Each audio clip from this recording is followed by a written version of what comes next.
My personal preference is for low alcohol beer because I like drinking beer, and you can't drink a lot of really strong beer. People can brag about their alcohol tolerance or whatnot, but that's just early onset alcoholism and whatnot. Like, lower alcohol beer is the only way you can really drink beer in reasonable quantities and not be doing yourself permanent damage. Maintaining consistency is so important when it comes to brewing for the masses. Another important thing consumers care about, alcohol content, which is just what you're about to learn in our next lesson. Then you'll hear from our experts about what to do when things go wrong. Figuring out the ABV in a beer is you start with your wort, which is your fermentable sugars, potential fermentable sugar. You have your straining yeast, which has a range of how much they're going to ferment that beer out. Attenuation is the term of how much the yeast will knock that fermentable sugar down. 65 to 70% on some strains, 70 to 75 on others, 75 to 80 plus on other strains. So when you're buying your champagne, you've got your extra dry, your brut, and that's all how much sweetness you want to have in that beverage. With your picking your strain and deciding how much alcohol you want in your beer, you factor those two in and you measure the density of the beer. So you have water, which is the density on a scale of density is 1.000. You add sugar to that, the density goes up. In specific gravity or Plato, bricks, whatever scale you want to use to measure sugar.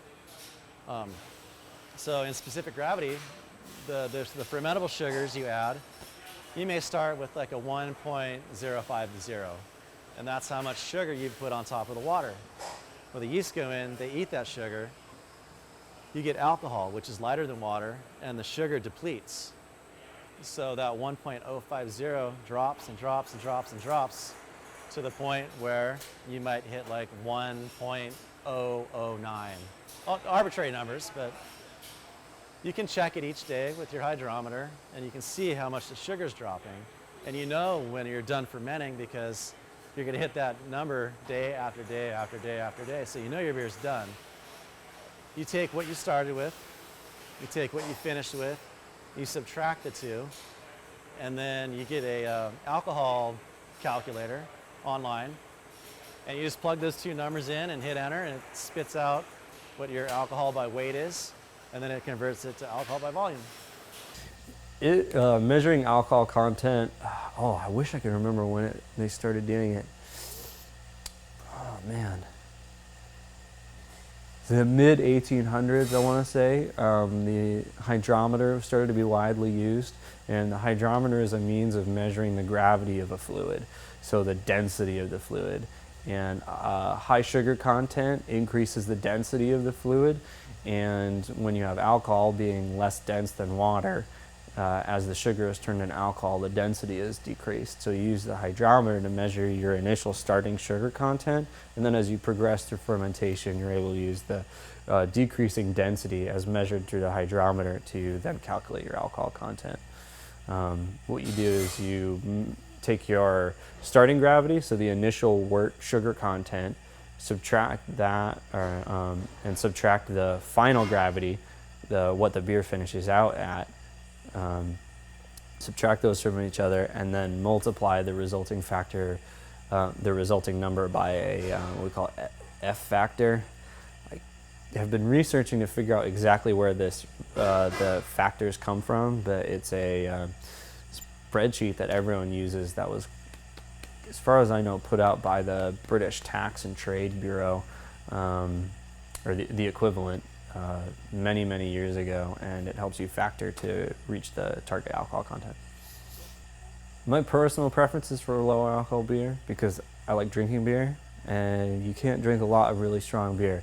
People can brag about their alcohol tolerance or whatnot, but that's just early onset alcoholism and whatnot. Like, lower alcohol beer is the only way you can really drink beer in reasonable quantities and not be doing yourself permanent damage.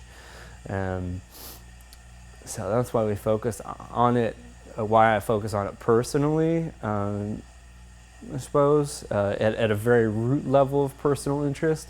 But beyond that, it's that this brewery is focused on British beers, and more specifically, kind of like the greatest hits of British brewing of the last like 75 years, which includes a lot of really lower alcohol stuff. It's not an intentional search for a niche in the marketplace, like the kind of session IPA craze, as well as they're coming up with some session things that aren't IPA lately. Kind of came up as we were in the process of building the brewery. So it's not intentionally riding a trend. It's just sort of like, we're saying these styles have been around for a while. Say you like IPA, give session IPA, give this stuff a try. But it's also been, from a lot of the consumers that we'll get in here, a lot of them kind of view it as a godsend, because ABV's been pretty high and climbing for a little while. Starting to see it die back down, but it's been super high for a really long time, and just it's not to the taste of a lot of beer drinkers.